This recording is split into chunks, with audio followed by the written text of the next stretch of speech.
अस्सलाम वालेकुम जी। आज का टॉपिक हमारे पास टाइट बाइंडिंग थ्योरी है। कल वाले लेक्चर में हम अप्रोक्सीमेशन इसका मैथमेटिकल स्टेप्स देखेंगे सारे। तो आज बेसिक समझेंगे इसकी थ्योरी क्या है, कैसे सॉलिड्स के अंदर हम इसे देख रहे होते हैं। तो लास्ट जो हमारा लेक्चर था वो था नियरली फ्री इलेक्ट्रॉन मॉडल या अप्रोक्सीमेशन। तो आज उसके मुकाबले पे एक दूसरी एक्सट्रीम हम देखने वाले हैं जो कि है टाइट बाइंडिंग थ्योरी।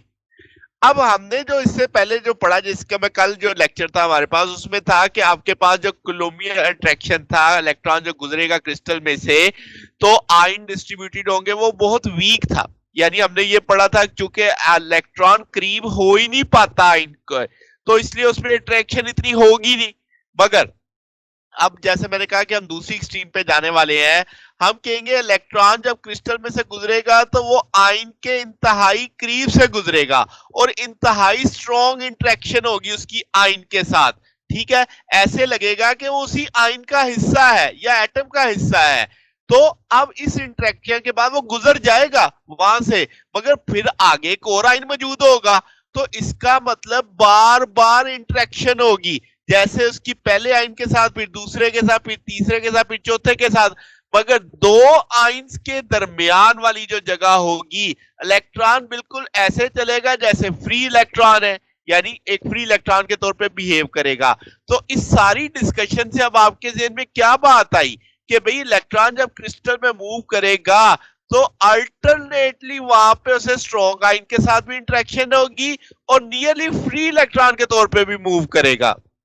तो ये जो ऊपर दो बातें आ गई, इसका मतलब जो टाइट बाइंडिंग के अंदर अप्रोच होगी कि इलेक्ट्रॉन इस थ्योरी के अकॉर्डिंग यानी चलेगा जब क्रिस्टल के अंदर इस कंडीशन के तहत, तो उसे हम टाइट बॉन्डिंग अप्रोक्सीमेशन बोलेंगे।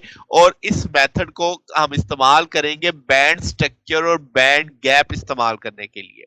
कल के लेक्चर में उसका मैथमेटिकली टूल निकालेंगे बकायदा कि बैंड स्ट्रक्चर का फार्मूला क्या होगा, बैंड गैप का फार्मूला क्या होगा। आज थ्योरी को समझते हैं।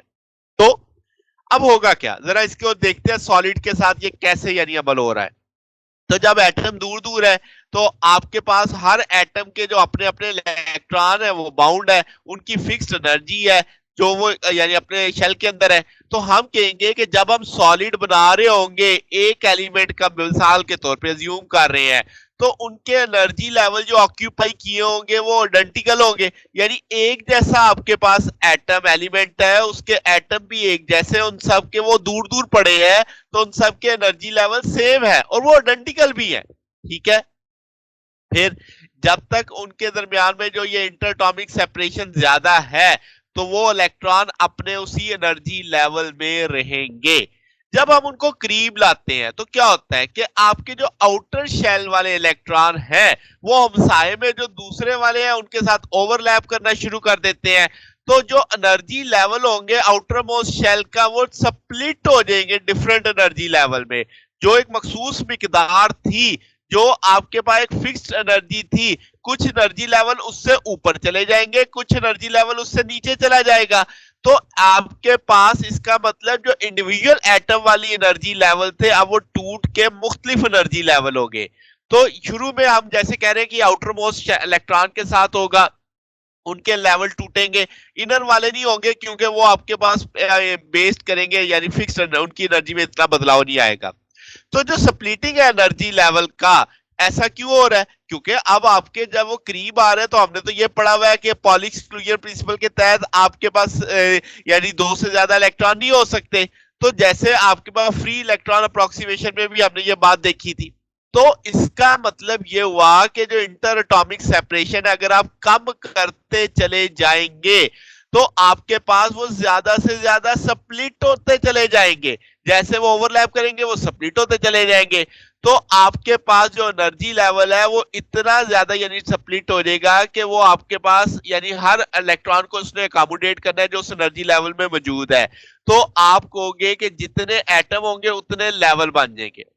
अच्छा, तो आप जैसे कैलकुलेशन करेंगे बैंड स्ट्रक्चर की सोच के तहत, तो हम ये अप्रोच अपने देर में लगाएंगे कि अप्रोक्सीमेट जो सेट ऑफ वेव फंक्शन का होगा, जो सुपरपोजिशन होगी वेव फंक्शन आइसोलेटेड एटम की जो डिफरेंट एटॉमिक साइड्स पे होगा, तो इस मेथड को हम कहेंगे ये रिलेट करेगा किससे, linear combination of atomic orbitals के साथ, जिसे हम मॉलिक्यूलर ऑर्बिटल मेथड भी बोलते हैं।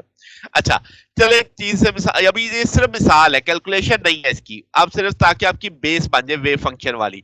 लेट्स से दो एटम है ए और बी, एक दूसरे से दूर दूर पड़े हैं, उनके अपने अपने एनर्जी लेवल है, ठीक है। ग्राउंड स्टेट जो एनर्जी और जो वेव फंक्शन है वो उनके सेम होंगे जब वो दूर पड़े हैं।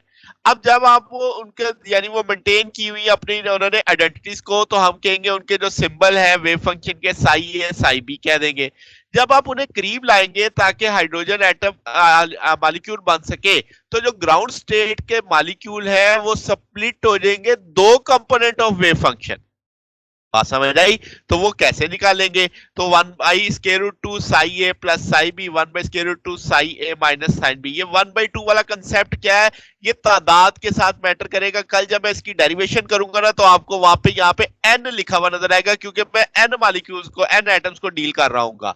तो इसकी फिल वक्त आपको सादा सादा से एक चीज बताएगी। तो ये दो वेव फंक्शन आ गए आपके पास जो डिफरेंट एनर्जी वाले हैं, ठीक होगी बात? तो आपके पास हाइड्रोजन एटम ने जब मॉलिक्यूल बनाया H2O, तो इसका मतलब ग्राउंड स्टेट कितने हिस्सों में चली गई? दो कंपोनेंट्स में चली गई। अगर आप तीसरा ले आते तो वो 3 लेवल्स बन जाते, अगर आप n एटम ले आते तो n लेवल बन जाते। इसका सादा सादा लफ्जों में ऐसे कह सकते हो कि जो n एटम्स की ग्राउंड लेवल है, जब आप उन्हें इकट्ठा करेंगे तो आप क्रिस्टल बनाएंगे, वो आपका एनर्जी बैंड होगा an closely spaced energy levels का।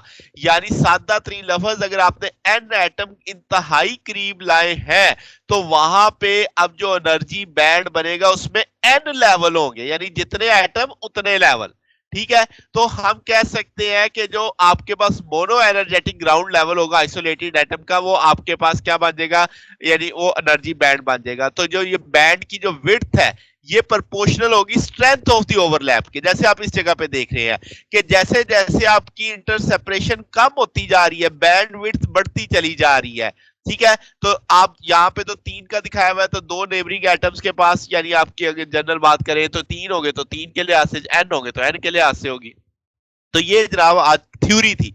अब कल हम इस थ्योरी की बेस पे अप्रोक्सीमेशन निकालेंगे कि एनर्जी बैंड के जो फार्मूला क्या होगा, उसका बैंड गैप का, बैंड विड्थ का।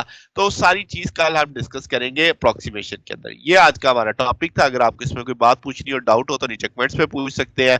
वीडियो अच्छी लगी हो तो वीडियो को लाइक कीजिएगा, दोस्तों के साथ शेयर कीजिएगा, चैनल को सब्सक्राइब कर दीजिएगा। अब तक के लिए इतना ही, बाकी इंशाल्लाह फिर नेक्स्ट देखेंगे। ओके, अल्लाह हाफिज।